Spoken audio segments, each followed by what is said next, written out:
All right. So if you're joining us, you are joining us a little pre-show banter for our upcoming show for Sunday. So let me tell you the topics that I've got for everybody. I sent you some links last night. This one we don't need because that's next week. So, 6 ways COVID-19 has affected home lending, which will include mortgage rates, applications, guidelines have tightened, but lending is available. Low rates bring more buying power. Still a seller's market. So those are some things. Best time for refinancing is unique is now. Let me get rid of this background. Hey, Randy, what did the mortgage rates do today? I mean, they were so low. They go back up a little bit? They went back up yesterday, but they dropped again today. Wow. So you're in the twos and low three. Mortgage apps on the rise again, driven by last week's low rates. Biggest jump in 2 months. So speak to that. It's incredible. I mean, it's incredible on both sides, refinance and purchase. Kev, it's not enough inventory. What you've always said, Bob. It's just, and we're just sorely lacking in inventory. This court order, the impact of evictions on both tenants and landlords during the COVID-19 emergency. You push that out to RP. I've got it for today's show. Remember, it's going to air on. Okay, that's a good topic to bring up. Yeah. So I think because if anybody's got people who are renting, I've got why foreclosures won't crush housing market next year.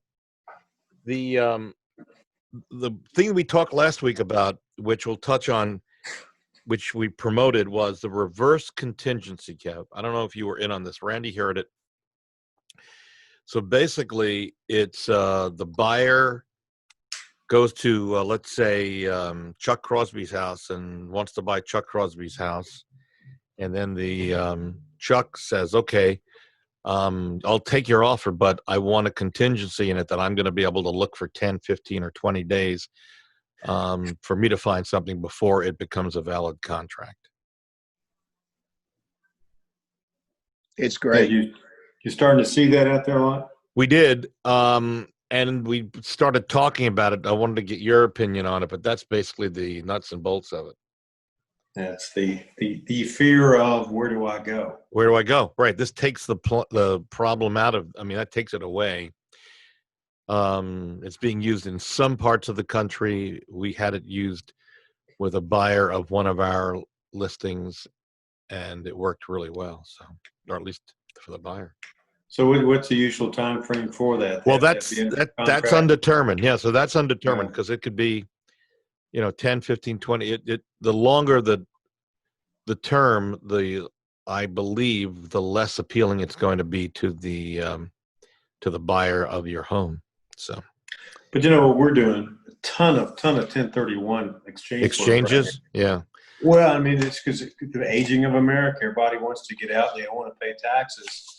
But in a 45-day time window, I got somebody that's got maybe $1 million, and they want to get something that's pretty low risk, which is single family. Yeah.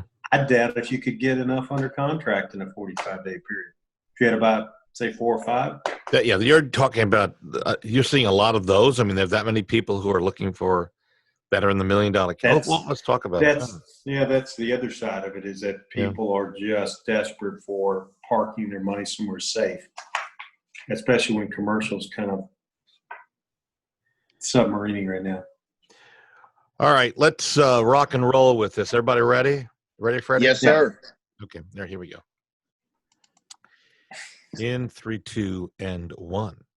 News Radio 840 WHAS. Good Sunday morning. Bob Sokoler and the Louisville Real Estate Show. Each of us coming from our offices or homes based on the COVID-19 restrictions or where we are here in on the air with us, Kevin Dissler, Pitt and Frank Attorneys at 895-9900. Good to have you here with us. Hey, good morning, Bob. Good morning. Also here is my buddy and good friend Randy Rocky, Swan Financial. They do a great job. 645-0736. Son Greg is actually not with us today because he's out busy already shooting some of the homes we've got going up on the market, which gives you an idea how busy we are. And then you can reach me regarding selling or buying at 376-5483. Again, Bob Sokoler, Remax Properties East. Okay, a lot of stuff on the schedule. Coming up in a couple of minutes, we're going to talk about a reverse contingency, how it can help you actually sell and buy your next home and take away a fear. So that's coming up, but there's so much to talk about. Let's start with interest rates. Randy Rocky, what's the latest? They were down, they went back up again, and now the past couple of days they're down? Yes, they're down, and you're looking at Hey, Randy, in the the audio, three on a 30. audio's terrible. Can you hear me now? Yeah, but check to make sure you're online there, because we'll have to. Okay. Yep. They're in the low threes. Okay, let's start from. Let me pick that up. So they went up, they went down, they went back up. Now what's going on? The 30 years in the low threes and high twos, and the 15-year is in the mid to low twos. Which is, and of course, that's based on your credit rating, so that always has an effect on it. Right, loan to value, all the above. Yes. So, from what we're being told, refinancing rebooted again last week, driving overall mortgage applications volume higher after 2 dwindling weeks of volume. I guess what happened was everyone got complacent that the rates were down and they didn't think they'd have to do a refi quickly. You guys think? And then all of a sudden they started to perk up a little bit. And then people said, "Oh, geez, I better get on board before it gets out of control and get refied." And that what may have spurred it? Is it what you that what? Oh, yes, I think so. And also, the cash out is really becoming popular again, Bob. People have a lot of equity in their homes again. Yeah. And so there's a lot of debt consolidation going on as well. So in other words, if someone's got bills that have amounted, let's just pull a number 10,000 out of the air, and they do a refi, they can cash out if they've got the equity, take that 10,000 out of their house and pay off the bills. That is correct. Yes. And it's happening quite a bit right now. And still, even after that, they're lowering their payment, they're lowering their terms. It's just a really great position for the consumer right now to take advantage of these rates. Is it more difficult to do the cash out from an underwriting standpoint? A lot more documentation? Not really. Self-employed is still a problem. They came out in mid-June, Fannie Mae and Freddie Mac, where they make you get a lot more documentation in 2020 because they're concerned the self-employed people are not doing the business and making the money they made in 2019.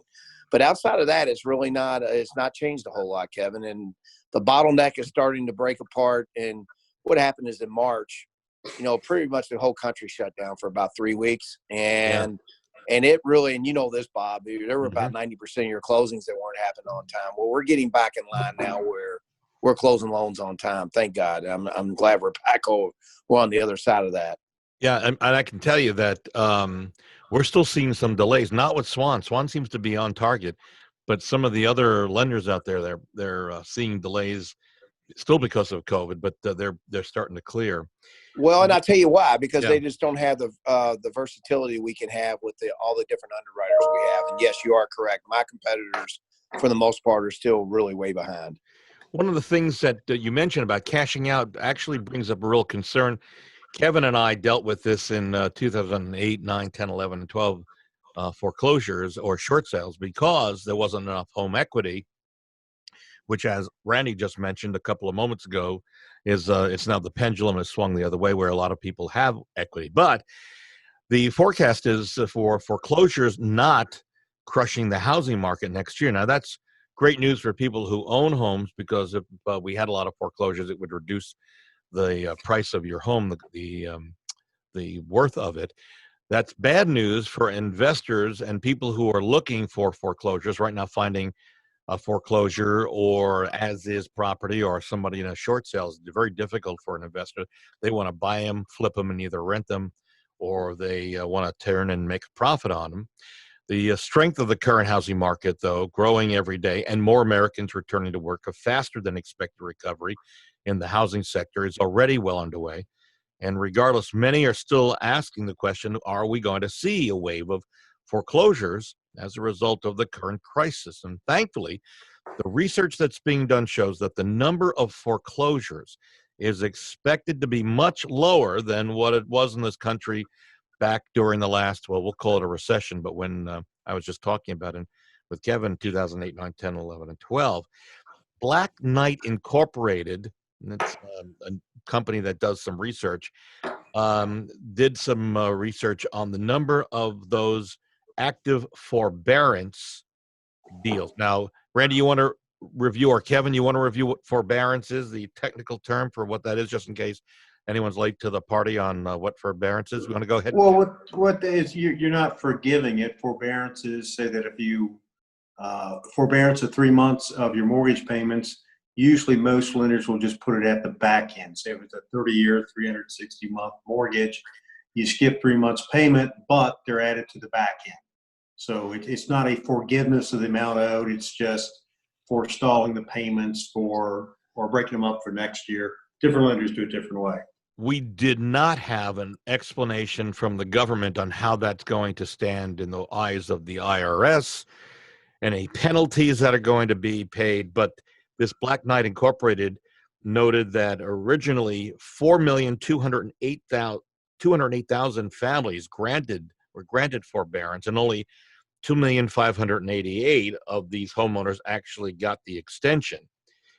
And then they go on that the housing market and homeowners are in a much better position than they may think. Much of that has to do with the fact that today's homeowners have more equity, as we've been talking about, than most realize.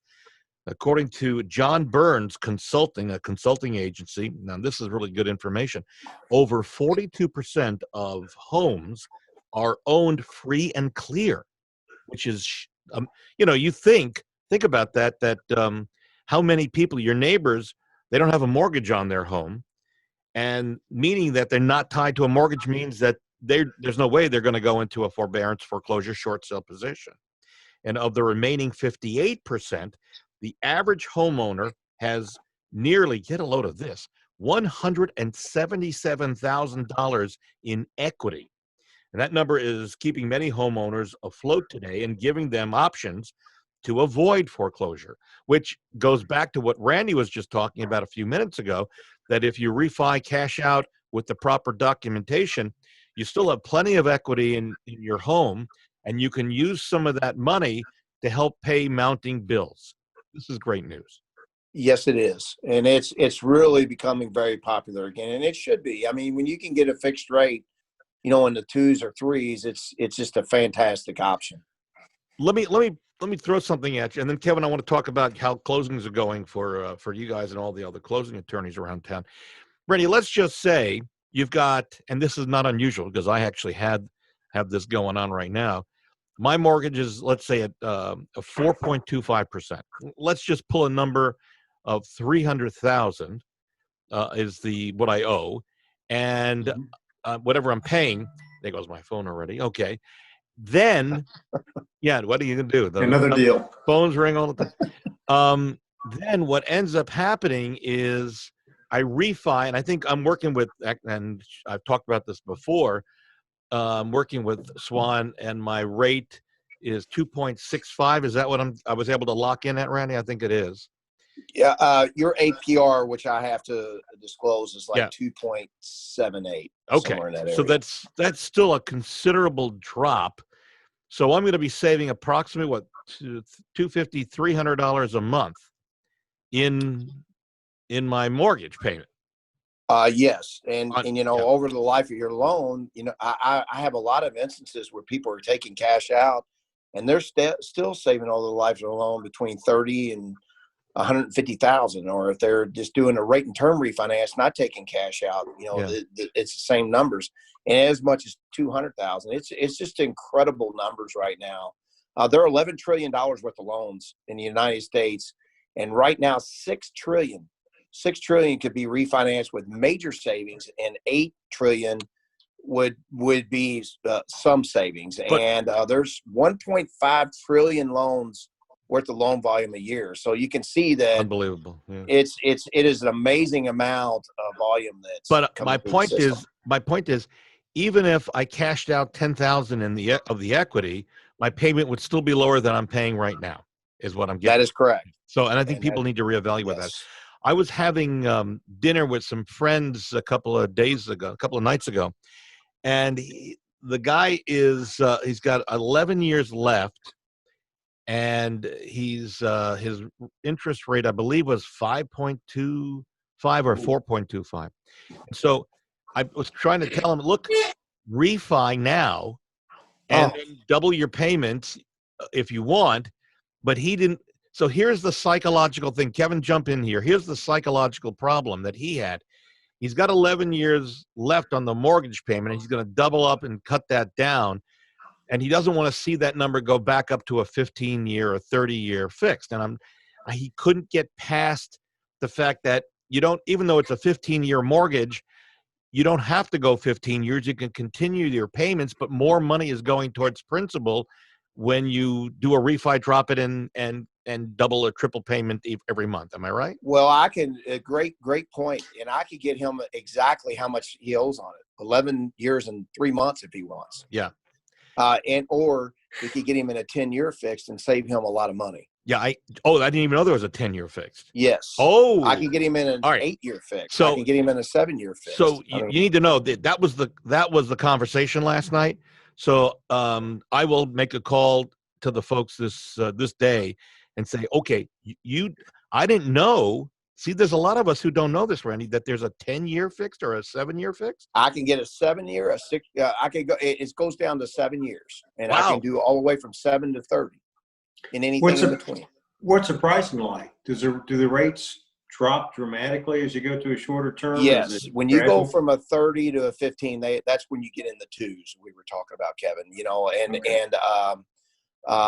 So that's absolutely the rate drops on a 15. A 10 doesn't move a lot, but people like Bob, where people want to they want to get out of their home, and they owe 11 years, they want to go to 10, and they still save a ton of money, and I can show them dollar for dollar how much money they save on it. Or if they don't, then we won't do it. And even to the point where he goes, I don't want to pay any closing costs. Well, we can do a little higher rate and still show him a significant savings with him paying that kind of money. Yeah. You know what his loan amount is still, Bob? Do you have no, I don't know, but okay. I'll get more information. But this is a great conversation for any of the folks who are listening right now who may be towards the end of paying off. Maybe they got 10 years left and they're thinking, I don't want to go back to 15 or 30 again because of the psychological impact, knowing that only 10 or 7 years left before you're debt free on your mortgage. But what you're saying is, it doesn't make sense to wait, do a refi 7-year, you're still back where you were, but you're paying less, you're putting more money towards your principal and not paying as much interest. Absolutely. And here is the argument some people have. I don't want to go through the hassle. I go, okay, all right, so we're going to say it's going to take you 4 hours on average to do this. Time you go, the closing, blah, blah, blah. And I show them the savings of $30,000. We're going to do the low end, $30,000 right now. I go, okay, so that means you're making $7,500 an hour to do this refinance. It makes sense to do it. Yeah. And then they have a real hard time backing out. No, it does. Kevin, what's your rate right now? We haven't talked about where are you right now on your home? I was just saying 7,500 per hour is the usual billables. Yeah, for all Kevin Dissler's bill. Yeah, go ahead. All attorneys, they bill at 75. At least it seems like that. Yeah. No, and I've got some good friends who are attorneys, and I apologize. Yes, we thank you. We thank you all. Yeah. So, yeah, but I'll get more on that down the road because I think this is an eye opener for anybody who, whether you were thinking about refining or not. And listen, it may not, folks. It may not be you. It may be one of your kids, relatives, people at work. The point is, talk now, get it done, start it sooner. And I will tell you, and a lot of mortgage companies are sophisticated these days. Well, with Swan, you go online. It's a simple, easy peasy type of thing. You punch in information, and you're done. I mean, it's that simple. So, and I would just tell people, having done this for a while, you think you've got all the time in the world, and the interest rates can turn on a dime. Yeah, that's right. They find a vaccine for COVID. I think rates would tend to start to go the other direction rather quick. I agree. Yep. I agree with you, Kevin. Absolutely. And we can always go to Russia. So yeah. Yeah. Good luck with that, Bob. Tell us how that works. Yeah, no, I'm not going anywhere. All right, moving on. So we've been concerned about evictions. with COVID-19, there was a hold on evictions for people who were not paying their rent. That was great, but there was up in the air, Kevin, some questions about whether or not what's going to happen when they release or ease those restrictions on evicting renters. New information came out this week. What do you have? Well, yeah, and the Courier had a good article on this, and it's 30% is what they estimate of tenants that did not pay their last month's rent. So it's a huge problem, and we've had the governor put a hold on evictions, and there's litigation suggesting whether he had authorization. Mr. Trump did executive, I think, memorandum on some, if you have rental property secured by certain federal loans. But bottom line, the Kentucky Supreme Court kind of runs the courthouse, and they've come up in Jefferson County as a test project. They just announced this, the Jefferson County Eviction Diversion Pilot Program. As they're opening things back up, they're realizing they've got quite a backlog, and this is just, again, homelessness. You have people with families getting kicked out of their homes. There is some federal and state money available through City of Louisville and various charities. So what the Supreme Court does, they're opening back up for evictions, but there's a 7-day forbearance period that gives the parties the opportunity to work with local charities as well as governmental entities to see if there's a way and funds to provide at least a portion of the rent where the landlord takes a bit of the hit and the tenant perhaps does as well. So they're opening back the courthouse, I think, August 24th. Just a couple weeks away is when it starts up. But we have a lot of landlords that can't make their mortgage payments because their tenants aren't paying them. Right. So it's unsustainable. The president, the governor, the Supreme Court, the attorney general, the sheriff, they all not on the same page. But at some point, all of this has to be processed. And again, the worst thing is putting people on the streets. We learned in 2008 that's not a good thing. At least there's a pilot project that's being worked on. It may be a little late, but not necessarily too late, hopefully. But yeah, it's a good program, and there are some funds out there. I don't have it in front of me, but it was fairly significant that the local government got from the feds to help take care of some of the rent during this period. We're going to take a break. Just a reminder, our buyer workshop this past Thursday night went really well. The seller workshop is coming up August 20th from 7 to 8 p.m. It's free of charge. We're going to go over pricing, marketing plans, staging tips, creating competition, a variety of other things. That's coming up on the 20th of August from 7 to 8 p.m. Send me an email if you want information about the workshop to be on there. Limited seats, but it's free of charge, no obligation. Send an email, bob@WeSellLouisville.com. And in the subject line, say Seller Workshop, and I'll send you the link to get on board with that. Also, if you want to hear what people are saying about us or watch, you can go to LouisvilleSellersTalk.com, LouisvilleSellersTalk.com, or LouisvilleZillow.com. And if you want to see a replay of this, the behind-the-scenes video that we put out on YouTube, you simply go to LouisvilleAnswers.com. That's LouisvilleAnswers.com. All right. We're going to take a break. Randy Rocky here from Swan Financial, 645-0736. Kevin Dissler, Pitt and Frank Attorneys. They do a great job for closings, 895-9900. And you can reach me, Bob Sokoler, anytime on my cell phone. I do, as you heard it ring. I do answer it when I'm not on the radio, 376-5483. Back in a moment on News Radio 840 WHAS. News Radio 840 WHAS, the Louisville Real Estate Show, here with you for the next couple of minutes or so. We're up until the top of the hour. Here with us, Kevin Dissler, Pitt and Frank Attorneys, 895-9900. Randy Rocky, Swan Financial, 645-0736. You can reach me anytime. We're looking to sell a lot of homes. The problem is we need to find them, and we'll talk about that in a second. You can reach me at 376-5483. My thanks to Barbara Corcoran, who's my mentor and friend, and she mentions our guaranteed sale program, and you can reach me about that. There's never any cost to cancel. You can cancel at any time with the guaranteed sale program, and you can reach me again, 376-5483. All right, guys. Greg, by the way, taking the morning off. Well, the reason is because he's busy shooting listings to get on the market. And let's face it, that's where we excel, is getting the homes out and sold. So we talked last week about a reverse contingency. Let me set up the premise. Randy, you felt that was a great thought. I know, Kevin, this may be a little new to you, but it's happening around the rest of the country. So here's the problem. There are a lot of people who would like to sell their homes, but they're afraid they're not going to find the next home. I'm dealing with a number of sellers who are basically saying, I'm scared, Bob. I'd like to put it on the market and sell now, but what happens if I can't find the next house or our dream house or the house we want to move to? So what we've started promoting here, and it's going to take a little time to be adopted by local folks, and that is, you as a seller, I'm hearing a little weirdness in my voice, so if you hear some problems here, it's because we're using Zoom to record this for the show. So you as the seller, work with me. We put the home on the market. When a buyer comes in and wants to buy our house, we counter back that this contract is contingent on the seller, which would be you, the seller, finding their next home within, and insert the number of days for that to happen before the contract dates go into effect.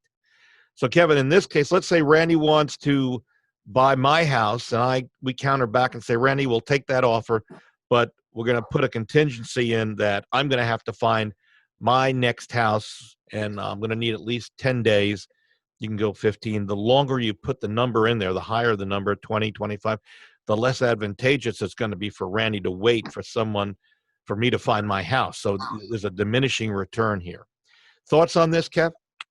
Well, one of the things is, and you're talking about, when is a contingency waived? When they quote unquote find a house. Does that mean when they enter into a contract, or does that mean when they close? Because there's a good percentages of the deals that don't quite make it to the closing table. So what is they typically do when you enter a contract? Does that then release the contingency? And you would release a contingency, much like you would release any contingency, in writing that Bob's found a house. We release the contingency. All dates start.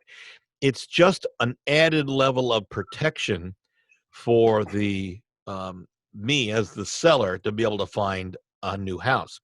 We're finding that because homes are so scarce, even if there are problems that during an inspection that the buyers are going through with this, hopefully they can work it out with the sellers. But even if they can't get it completely the way they want it, short of a new roof or a HVAC system, they're going through with the house because they know there's nothing else out there. So I understand what you're saying. Well, and that's the question I have, just kind of thinking this through. It's kind of novel, and it's being used in the country, but should it be the contingency is waived once you are under contract and the inspection period is over at that point? Because as you all know, the number of deals that fall apart, almost all of them are during that inspection period. Mm-hmm. So that's usually 5 days, 10 days. Do you have in your contract for that? Yeah, 10. I mean, I think the number you insert is up to you. The problem is the longer you wait, the less likely that the buyer like Randy is going to stick around waiting for this to happen. It's got to happen quickly. I know, for example, Home Team, with their ability, with the number of inspectors they have, they can get in and get the inspection done within a matter of a couple of days, 3 or 4 days at maybe the most. So that's a big plus, but it all has to happen. And there's a leap of faith at one point that you're going to find the home. But certainly I talked to so many sellers who are saying, I don't know that another home's going to come on the market that I'm going to like. So this gives you the added ability to accept an offer. And let's say you don't find a home within, let's say the time period was 10 days. So at that point, the deal falls apart, and Randy would go back out if he's the buyer and try to find another house. But it at least takes you into a realm where there are more homes that hopefully will be on the market. It's something brand new. It's being in this area, but in other parts of the country, it's being used. And truthfully, it happened to us where we had a listing and the buyer came in with a price of some 30,000+ over list price. That's how badly he wanted our listing. It still has to appraise, but he put he put a rider in there, a line in the contract that says if it appraises between this price and this price, he'll pay the difference if it doesn't appraise for what he's offering. So that was a big plus. But the good news was for him, he had accepted a deal with this reverse contingency in it, where he had to find a house before the deal moved forward. So he was really motivated, and that's why when he found our house, he came in so high. He wanted that house, and he's making it happen. So a variety of things go into play when you start thinking out of the box, including buyers getting their dream home. And that's what we need to be thinking about, is how do we help our sellers and buyers achieve the goal? And that's what we're doing. So, Well, we just kind of along those lines, we had one last week where I took pretty innovative. I'm not sure if Randy would have a problem, that the deal was the sellers could remain in the property for 60 days after closing. And that was what allowed that contract to be accepted. wow. And yeah, well, and it's just, we talked a little bit earlier this week at your meeting about sellers wanting to stay post-closing, because what about if COVID interferes or interrupts their move? Yeah. If they're trying to move and they've got movers. So you just got to be really flexible and somewhat creative, but you also have to be concerned. It's like chess on 3Ds. You're solving one problem, and perhaps you're creating one or two that you didn't anticipate. Like we're talking about again, if it's post-closing and the seller's still in the property and they won't get out, yep, you have to go back through the eviction process we just talked about earlier in the show. We are out of time, guys. I know it went rather fast. My thanks to that voice you just heard, Kevin Dissler, Pitt and Frank Attorneys at 895-9900. Randy Rocky, Swan Financial, 645-0736. You can reach me anytime, Bob Sokoler, at 376-5483. To see a replay of this show, go to LouisvilleAnswers.com. And to see what people are saying about us, go to LouisvilleZillow.com or LouisvilleSellersTalk.com. Guys, take care of yourself. Be safe. Each of us coming from our home offices or location studios. And we will be back here, right here, next Sunday on News Radio 840 WHAS. Okay, that was good, guys. That worked. That Really nice worked. show. Yeah, we had a lot of information in there. Hopefully, Yeah. the quality of the audio. You never know with these things if the quality is all that you expect. It's amazing. There's a half an hour. It seemed like it took about 10 minutes. Mm-hmm. Yes. Always goes fast. That's the sign of a good show when it goes that fast. That you're just rocking and rolling through it. We never got to 6 ways COVID is affected. There's a lot of stuff that we didn't get to, but that's all right. We can rock and roll with it. All right, gents, you take care. All right. And Randy, I'll see you later. Absolutely. We're going to See you dinner. later, Bob. See you, Take Randy. care, Kev. Stay you safe, later, guys. See you guys. Okay. Bye-bye. All right. Bye.